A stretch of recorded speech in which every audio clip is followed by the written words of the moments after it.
तो चलिए दोस्तों, अब हम अगला कदम अपने स्वाध्याय की ओर बढ़ाएंगे।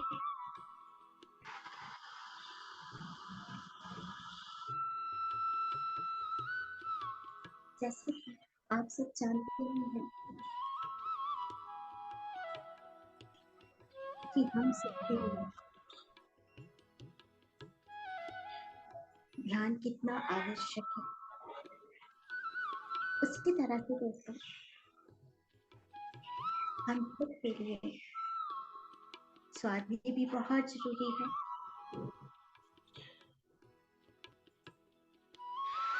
तो चलिए आज हम अपने स्वाध्याय की ओर चलते हैं।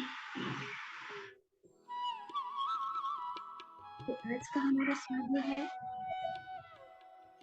वो हमने छुट्टी या फिर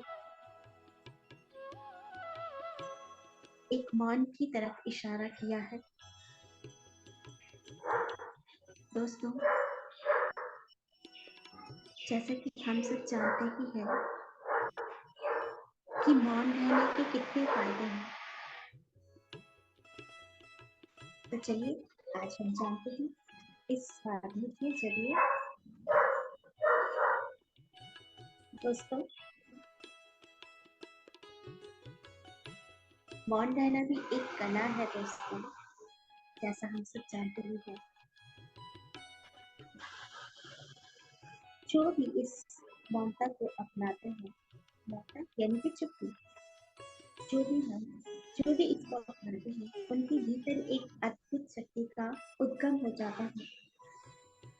बहुत सारी असीम शक्तियों को वह अपने जानने में लग जाते हैं। इसमें इतनी सारी शक्तियां हैं जो कि हमारे सारे तनाव को, हमारी चिंताओं को और भय को नाश कर देती है। सभी लोगों के बीच एक होशियारपन हमारा पता चल जाता है और हम एक बहुत ही आकर्षित वाली पर्सनैलिटी को जन्म दे देते हैं, सिर्फ एक कहने के ही कारण दोस्तों। तो चलिए आज हम इसको एक स्टोरी के माध्यम से समझते हैं। एक बार महात्मा बुद्ध अपने आश्रम में बैठे थे, तो उनके शिष्य उनके सामने बैठे थे दोस्तों।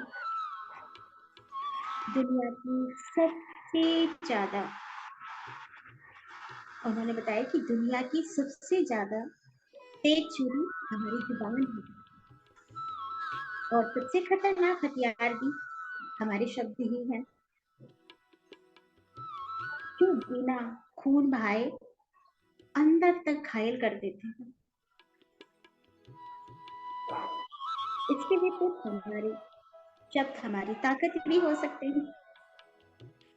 उसी के साथ ये सब हमारी बड़ी कमजोरी भी हो सकती है, यदि हमको पता ना हो कि इसको कहाँ पर, क्यों, कब, कैसे यूज करना है। और यदि हमें इन घटनाओं का पता चल जाता है कि इसको क्यों, कब, कैसे यूज करना है, ये हमारे लिए एक जादू का काम करते हैं दोस्तों। तो दोस्तों यही बात महात्मा को अपने शिष्यों को बता रहे थे।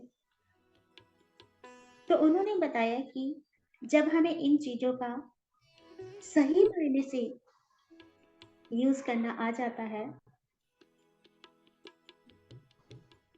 तो हमारे साथ बहुत सारे चमत्कार भी होने लगते हैं। हाँ, मुझे यहाँ पे एक बात याद आई है। शब्द संभाले बोलिए, शब्द के हाथ ना पाँव रे, एक शब्द औषध करे, एक शब्द करे खाओ रे। ये हमें एक सफल व्यक्ति बना देते हैं। हमारी शुद्ध, इसका यूज सही समय पर करें, और यदि हम इसका उपयोग सही समय पर और सही इरादे के साथ नहीं करते हैं तो इसका यूज हमारे जीवन को नरक भी बना देता है दोस्तों। एक स्टोरी के माध्यम से हम इस बात को समझने वाले हैं कि ये सब कैसे वर्क करता है, और मौन रहने से हमारे जीवन को हम कैसे बदल सकते हैं। ये जापान में रहने वाले एक बौद्ध भिक्षु की स्टोरी है दोस्तों। उनका नाम हिशाई था।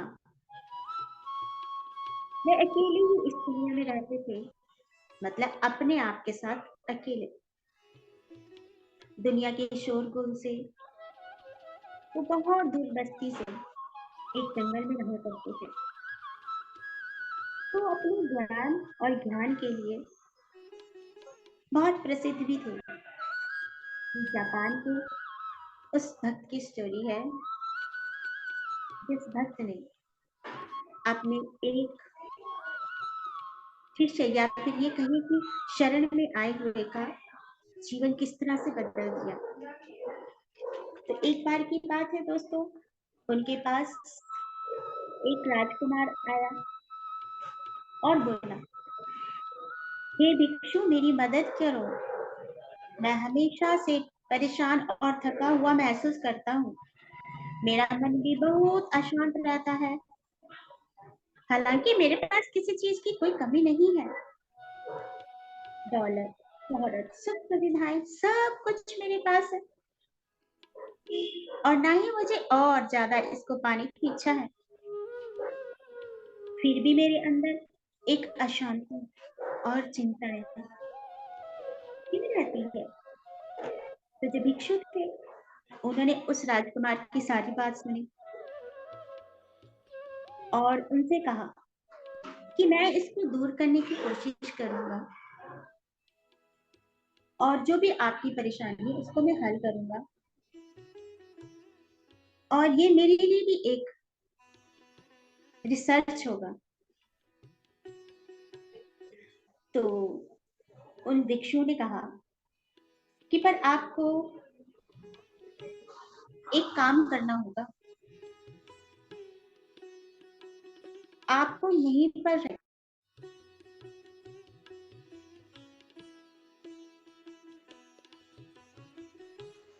15 दिन का समय बिताना होगा। 15 दिनों को आपको 15 दिनों तक आपको मेरे साथ ही रहना होगा। तो राजकुमार ने इस बात को स्वीकार कर लिया। अब दोस्तों यहाँ पर एक बात आती है,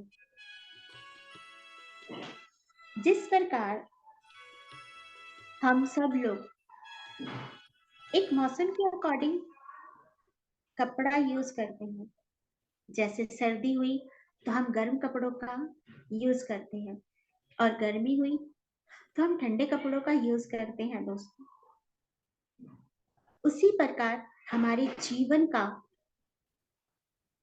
एक समय ऐसा भी है, वो हर पल रहता है। जैसे हम आम भाषा में कह देते हैं ना कि साबुनदानी, जिसमें हम साबुन रखते हैं, या फिर कुछ इस तरह के और वर्ड्स।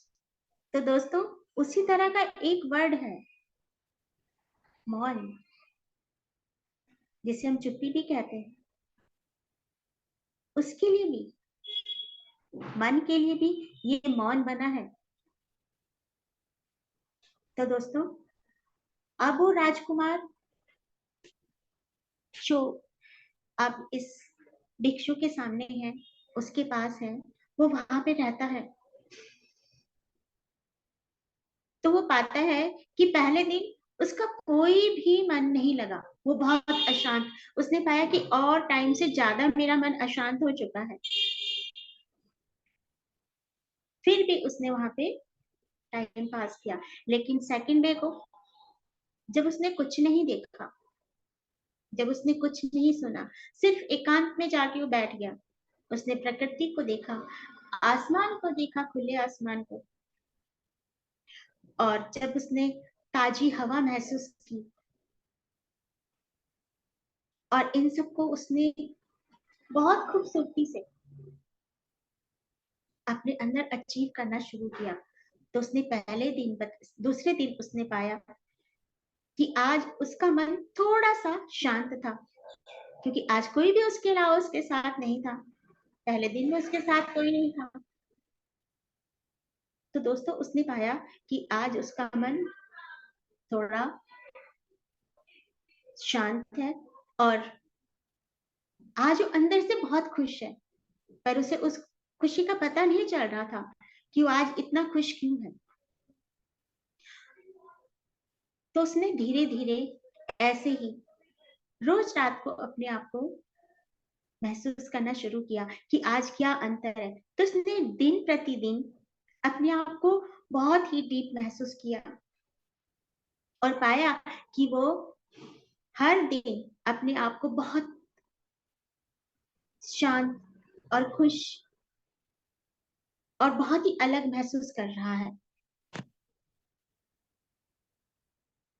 तो दोस्तों ऐसे ही उसके 10 दिन बीत चुके हैं। आज उसका 11वां दिन है। तो 11वें दिन उसने पाया कि वो उसी एकांत स्थान पर बैठा है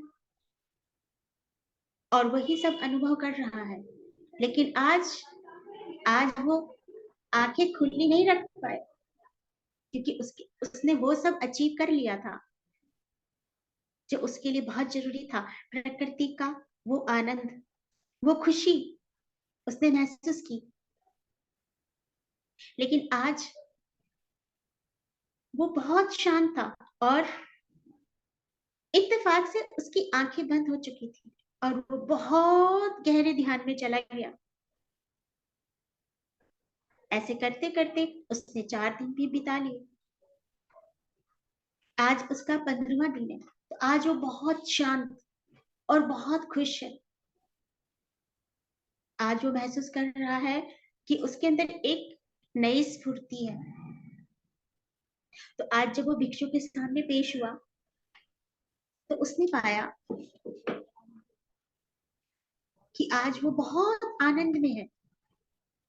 तो उसने भिक्षु से कहा कि जिस प्रश्न का उत्तर लेने में आपके पास आया था, वो तो आज मुझे मिल चुका है। तो भिक्षु बहुत खुश हुए। उन्होंने पूछा कि बताओ, आज आपको क्या इस तरह का महसूस हुआ है? आज आपको आप ही का उत्तर कैसे मिल गया है? तो राजकुमार ने कहा कि मुझे मैंने पाया कि जब मैं सबके साथ होता था, तो मैं सबकी बातें सुनता था और सभी के साथ उनकी बातों के चर्चे किया करता था। तो उसने पाया कि जब मैं रात होती थी ना, उस समय तो मैं उन्हीं के बारे में सोचता रहता था। वो बहुत ही परेशान करने वाली और दुख देने वाली बातें होती थी। लेकिन आज मैं अकेला हूँ, तो वो मेरे साथ कोई नहीं है। तो आज जब मैं इस प्रकृति के साथ, इन ताजा हवाओं के साथ